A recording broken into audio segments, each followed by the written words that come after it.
wabarakatuh. Perkenalkan, nama saya Renaldi Fahri Siregar, NIM 1905110117. Saya dari kelas 6D, mata kuliah Hukum Asuransi. Di video kali ini saya akan mempresentasikan beberapa pertanyaan dan jawabannya, yang dimana video ini sebagai tugas UTS dari mata kuliah Hukum Asuransi. Langsung saja ke pertanyaan atau soal yang pertama. Jelaskan perbedaan pengaturan asuransi di dalam KUHD, Undang-Undang Nomor 2 Tahun 1992 dan Undang-Undang Nomor 40 Tahun 2004, disertai dengan contohnya. Jawaban saya adalah Undang-Undang Nomor 2 Tahun 1992 adalah perjanjian antara dua belah pihak atau lebih, di mana pihak penanggung mengikatkan diri kepada tertanggung dengan menerima premi asuransi untuk memberikan penggantian kepada tertanggung. Sedangkan pengertian asuransi menurut Undang-Undang Nomor 40 Tahun 2014 adalah asuransi merupakan perjanjian antara dua pihak, yaitu perusahaan asuransi dengan pemegang polis, yang menjadi dasar atau acuan bagi penerima premi oleh perusahaan asuransi. Sebagai contohnya, dalam Undang-Undang Nomor 2 Tahun 1992 hanya mengatur tentang asuransi konvensional. Sedangkan dalam Undang-Undang Nomor 40 Tahun 2014 sudah mengatur tentang asuransi syariah. Baiklah, selanjutnya soal nomor 2. Jelaskan kedudukan para pihak di dalam asuransi.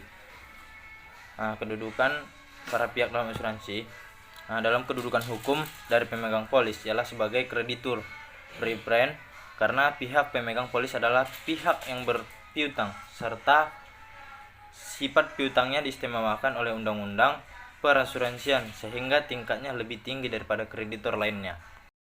Selanjutnya soal nomor 3. Jelaskan apa yang dimaksud dengan risiko dan bagaimana perubahan risiko itu menjadi impediment di dalam sistem asuransi.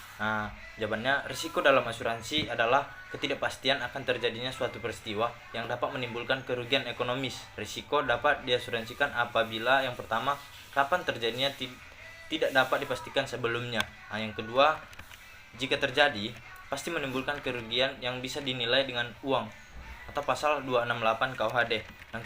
Yang ketiga, terjadinya tiba-tiba. Yang keempat, tanpa direncanakan. Yang kelima, terdapat upaya untuk menghindari atau melakukan pencegahan. Yang keenam, dapat dilihat secara fisik. Yang ketujuh, bisa juga tidak terlihat, yaitu hilangnya keuntungan yang diharapkan sebagai dampak dari terjadinya kejadian. Yang ke-8, memenuhi hukum bilangan besar. Sedangkan pasal 251 KUHD menyatakan bahwa impediment adalah peristiwa yang menurut pengalaman manusia normal tidak dapat dipastikan terjadi, atau walaupun sudah pasti terjadi, saat seandainya itu tidak dapat ditentukan dan juga tidak diharapkan akan terjadi. Jika terjadi akan mengakibatkan kerugian. Dalam hal ini ada beberapa unsur-unsur impediment adalah yang pertama, peristiwa yang terjadi itu menimbulkan kerugian. Yang kedua, terjadinya itu tidak diketahui, tidak dapat diprediksi terlebih dahulu. Yang ketiga, berasal dari faktor ekonomi, alam, dan manusia. Yang keempat, kerugian terhadap diri, kekayaan, dan tanggung jawab seseorang. Lanjut kepada soal nomor 4. Jelaskan sejarah perkembangan hukum asuransi di Indonesia dan di dunia dan di Indonesia maksudnya. Jawabannya, asuransi yang kita kenal hari ini sangat berguna sebagai sarana mengelola risiko. Dengan memiliki asuransi, kita memindahkan risiko finansial atau kerugian yang seharusnya tanggung jika terjadi sesuatu yang tidak diharapkan ke perusahaan asuransi, dalam rangka memperingati hari asuransi yang jatuh pada 18 Oktober.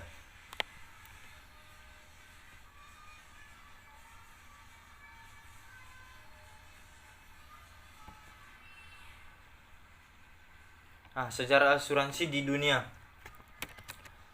Pada 1750 SM ditemukan hukum Kode Hammurabi yang mewajibkan para pedagang yang membeli barang dengan pinjaman dan mengangkutnya dengan kapal membayar sejumlah ekstra dana sebagai garansi bahwa pinjamannya akan batal jika kapalnya dicuri. Pada 600 SM, orang Yunani dan Romawi membuat asuransi jiwa dan kesehatan pertama. Pada abad ke-12 di Anatolia, sejenis asuransi negara diperkenalkan. Pada 1347, polis asuransi untuk pertama kalinya ditemukan di tahun 1347. Pada abad berikutnya, asuransi maritim mandiri dibentuk. Pada tahun 1666 terjadi kebakaran hebat di London yang menghancurkan lebih dari 13.000 rumah dan puluhan gereja. Dan dari peristiwa tersebut, Nicholas Bourbon menciptakan asuransi kebakaran rumah. Di Amerika Serikat, perusahaan asuransi pertama berdiri pada 1732 di Carolina Selatan dan menawarkan perlindungan kebakaran. Selanjutnya sejarah asuransi di Indonesia. Pada 1843, perusahaan asuransi pertama di Indonesia didirikan oleh warga Belanda bernama Batiapets JN Brand Asuransi Maatschappij. Pada 1912, RW Dewi Sewojo mendirikan perusahaan asuransi yang menyasar pasar orang Indonesia bernama Onderlands Lavens Zekring. Maatschappij PGHB atau Oilmits PGHB pada 12 Februari 1912. Pada Mei 2017, Oilmits PGHB beralih nama menjadi Oilmits Bumi Putra 1912 dan sekarang dikenal asuransi jiwa bersama Bumi Putra. Pasca 1945, beberapa perusahaan asuransi milik Belanda dinasionalisasikan, termasuk NF Asuransi Maatschappij de Nederlanden dan Blom van der menjadi PT Asuransi Bendasraya, dan perusahaan asuransi de Nederlanden dan Pen 1945 menjadi PT Asuransi Jiwaraya. Pada 1980-an hadir perusahaan-perusahaan asuransi modern di Indonesia seperti Allianz dan perusahaan asuransi nasional maupun joint venture lainnya. Lanjut kepada soal nomor 5. Mengapa asuransi tidak sama dengan perjudian? Jelaskan dengan menggunakan contoh. Dalam suatu asuransi dapat dikatakan sama halnya seperti tabungan, namun perbedaannya dapat dilihat dari cara dan waktu uang ambil. Sebagai contoh, semisal suatu asuransi kecelakaan, seperti ada suatu perusahaan asuransi bernama Liverpool Happy menjamin jiwa si Bobby, seorang wira swasta pada waktu Bobby akan bepergian ke Makassar dengan menggunakan pesawat. Perusahaan asuransi Liverpool Happy akan memberikan sejumlah uang kepada Bobby atau kepada ahli warisnya. Selaku kontra prestasi, si Bobby harus membayar uang premi kepada perusahaan asuransi Life Happy. Sedangkan perjudian merupakan suatu permainan yang dapat menciptakan risiko yang bersifat sosial tidak tertutup. Sebagai contohnya seperti tebak angka, itu perjudian togel kan. Jadi dalam togel ini kita dalam permainannya itu kita menembak angka gitu. Jadi kalau angka yang kita tebak itu benar, maka kita akan mendapatkan hadiah. Sebagai contohnya kita memasang angka 1243. Totonya yang keluar 15553 lah. Jadi kita tidak mendapatkan apa-apa jika pemasangan angka kita itu tidak benar. Jadi kesimpulannya bahwa asuransi berbeda dengan perjudian. Lanjut kepada soal yang terakhir, soal yang ke-6. Jelaskan asas-asas yang dianut dalam asuransi. Dalam asuransi ada beberapa asas. Yang pertama yaitu asas indemnitas.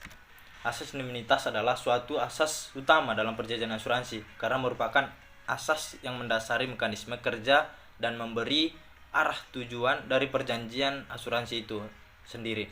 Yang kedua, ada asas kepentingan yang dapat diasuransikan. Asas kepentingan yang dapat diasuransikan merupakan asas utama kedua dalam perjanjian asuransi atau pertanggungan. Maksudnya adalah bahwa pihak tertanggung mempunyai keterlibatan sedemikian rupa dengan akibat dari suatu peristiwa yang belum pasti terjadinya dan yang bersangkutan menderita kerugian. Setiap pihak yang bermaksud mengadakan perjanjian asuransi harus mempunyai kepentingan yang dapat diasuransikan. Maksudnya ialah bahwa pihak tertanggung mempunyai keterlibatan sedemikian rupa dengan akibat dari suatu peristiwa yang belum pasti terjadi dan yang bersangkutan menjadi menderita kerugian. Dan selanjutnya ada asas kejujuran yang sempurna dalam perjanjian asuransi. Asas ini lazim juga dipakai istilah-istilah lain, yaitu itikat baik yang sebaik-baiknya. Asas kejujuran ini sebenarnya merupakan asas yang setiap perjanjian sehingga seharusnya dipenuhi oleh para pihak yang mengadakan perjanjian. Asas kejujuran ini sebenarnya merupakan asas bagi setiap perjanjian, sehingga harus dipenuhi oleh para pihak yang mengadakan perjanjian. Asas terakhir yaitu asas subrogasi. Asas subrogasi bagi penanggung meskipun tidak mempengaruhi sah atau tidaknya perjanjian asuransi perlu dibahas karena merupakan salah satu asas perjanjian asuransi yang selalu ditegakkan pada saat-saat keadaan tertentu dalam rangka menerapkan asas pertama perjanjian asuransi, ialah dalam rangka tujuan pemberian ganti rugi, ialah asas indemnitas. Demikianlah presentasi kali ini. Lebih dan kurangnya saya pertama kali meminta maaf. Saya akhiri. Assalamualaikum warahmatullahi wabarakatuh.